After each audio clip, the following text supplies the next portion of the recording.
de la société, mais je vais commencer ma conférence avec celle-ci, enfin mon témoignage plutôt. Donc à savoir, on a pu le voir, il y a pas mal de problèmes. Et ces derniers temps, on a vu que les agriculteurs ont pu se révolter. Et en fait, ça n'est que quelque chose qui émerge de ces problèmes-là. Donc à savoir que la force vive de ces manifestations qu'on a tous pu suivre dans les médias pour les agriculteurs, ben, c'était essentiellement des jeunes. Ce sont les jeunes qui ont porté toutes les revendications et c'est ainsi que ben, la Fédération des jeunes agriculteurs a émergé dans le monde politique et surtout au niveau du grand public enfin, voilà, on était complètement méconnus du grand public, mais on a pris une place un peu plus importante. Maintenant, voilà, je n'ai pas spécialement de choses aussi intéressantes que Olivier à dire, mais mon témoignage va complètement suivre les directions qu'il a pu nous donner. Donc, à savoir que moi, lors du début du Covid, j'avais 21 ans. J'ai repris l'exploitation familiale à cet âge-là, j'en ai aujourd'hui 24, donc je suis complètement dans la tranche d'âge qui a pu souffrir de la Covid et alors de toute cette remise en question. Et moi, cette remise en question, elle s'est faite essentiellement au niveau de mon exploitation. Donc, à savoir que j'ai repris une exploitation qui était déjà en place, qui avait un modèle bien défini. Et est-ce que oui ou non il me convenait? Ça n'était pas réellement la question. Moi, ce que je voulais, c'était vivre le métier d'agriculteur. Maintenant, lorsque j'ai repris cette exploitation, je me suis bien rendu compte que finalement, il y avait pas mal de choses qui ne me convenaient pas et pour lesquelles je n'étais complètement, enfin, j'étais en désaccord. Et donc, j'ai toute cette remise en question qui s'est faite lors de cette période. Et donc, moi, ça m'a permis de me plonger dans la lecture et surtout de comprendre ce qui se faisait ailleurs, à l'extérieur, là où les gens ne sont pas convaincus que le modèle tel qu'il est actuellement représenté dans la société est le bon. Donc il y a des modèles complètement alternatifs où l'humain reprend une place dans les exploitations. On sait que l'écologie peut aussi reprendre une place une place prioritaire dans certaines exploitations, mais il y a aussi tout un aspect social qu'on oublie dans la plupart des exploitations. Donc à savoir qu'aujourd'hui, les grandes exploitations en Wallonie et en Belgique principalement représentent peut-être 80% des surfaces. Et donc ce sont des exploitations qui sont plongées dans un modèle qui travaille pour l'industrie. Donc voilà, on sait que nos marges sont réduites et donc ce qu'on fait, c'est qu'on augmente complètement nos surfaces pour remplir un besoin quelque chose qui nous est demandé par l'agro-industrie et qui, lui, va à l'encontre de tout ce que peut espérer un jeune. Donc, à savoir que ces sociétés-là travaillent essentiellement pour gagner de l'argent et non pas pour réussir demain à avoir un monde qui sera plus agréable à vivre.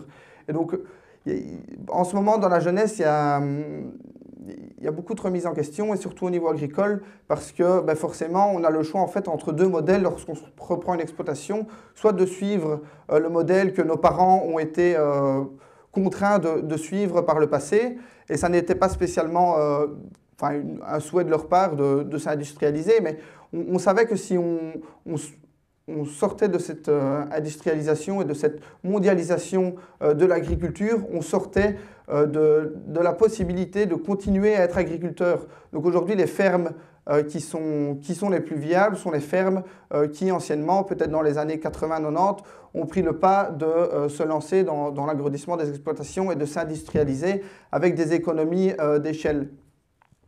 Et derrière, on a aussi la possibilité d'aller vers des fermes qui sont économiquement tout aussi viables, maintenant avec des bénéfices moins grands, mais qui nous permettent quand même de vivre, mais où on va replacer clairement l'aspect social de l'exploitation, l'aspect de commercialisation locale au centre du débat. Voilà. Enfin, j'ai pas mal de choses à dire, mais ça peut sortir de ce qui a été dit auparavant. Mais, donc voilà, on a vu que pendant les manifestations, ça a été la jeunesse qui a pris le pas de faire passer un message. Et ça a été pour moi signe d'espoir parce qu'on sait tous que les jeunes qui étaient présents avaient forcément la volonté de faire bouger les choses et la volonté d'avoir un monde qui sera meilleur, qui ne sera pas dans la continuité de quelque chose qui se fait déjà. On veut en fait, nous les jeunes, du changement. Et ça se voit dans les chiffres. Les jeunes sont aujourd'hui, ne se sentent pas à leur place en fait. On ne sait pas vers quoi on va, on n'a pas d'espoir, on n'a aucune perspective d'avenir et c'est d'autant plus visible dans les exploitations. Donc à savoir que la fracture aujourd'hui est grande entre ceux qui souhaitent continuer un modèle et ceux qui veulent le changer. Mais de plus en plus, les jeunes qui reprennent les exploitations souhaitent changer. Et en fait, c'est pour ça que je dis qu'on n'est que le reflet de la société.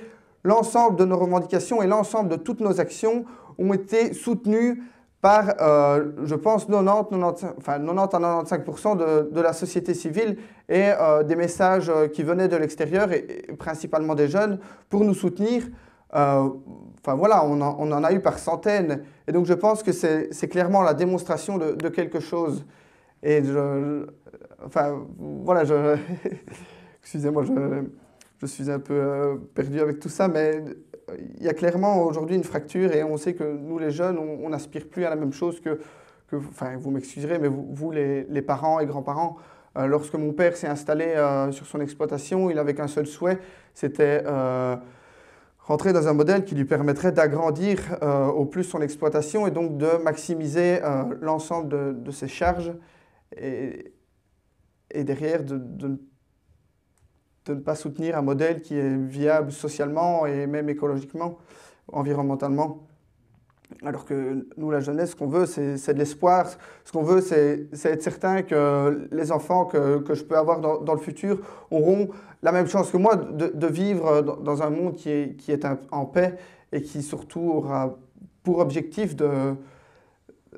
d'arriver ensemble enfin, on veut du concret, on veut des choses qui sont plus belles que ce qu'elles ne le sont pour le moment. On sait, on le voit tous qu'on est en train de détruire notre environnement, on le voit de par enfin, voilà, la manière dont se densifient certaines villes, dont la manière certains habitent des habitats, dont les campagnes se transforment, dont les parcelles s'agrandissent, dont les tracteurs s'agrandissent, dont la consommation d'énergie augmente, dont...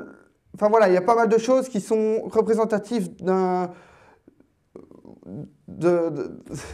industrialisation, d'une mondialisation de nos sociétés. Et nous, la jeunesse, ça n'est pas du tout ce qu'on souhaite. On veut se relocaliser et ça passera par l'alimentation et par les exploitations. Enfin voilà. Après, je suis, moi, vice-président de la Fédération des jeunes agriculteurs. Donc j'ai un rôle de représentant de la jeunesse agricole.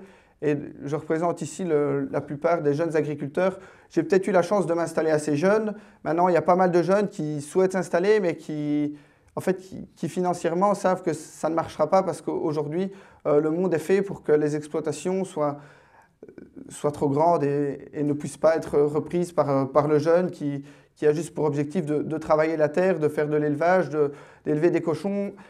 Enfin, voilà, peu importe.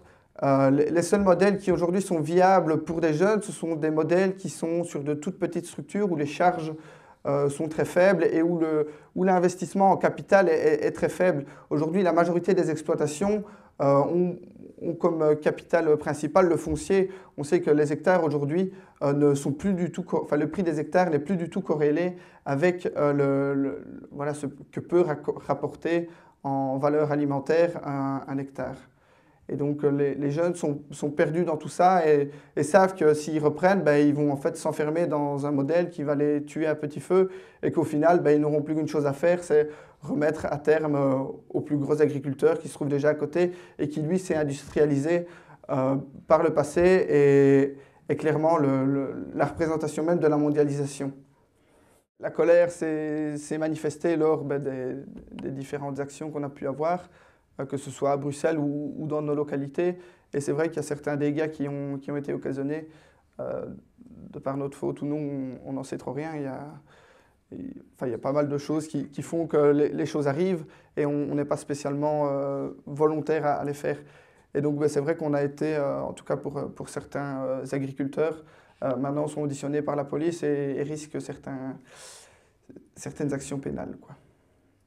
Et donc, là, je vais faire un peu ma promo, mais on a lancé hier ou avant-hier un crowdfunding pour soutenir ces jeunes et alors, voilà, faire passer, les soutenir financièrement en les aidant dans les différentes actions, quoi. Et ça, on peut en parler pour celui qui veut après. Merci.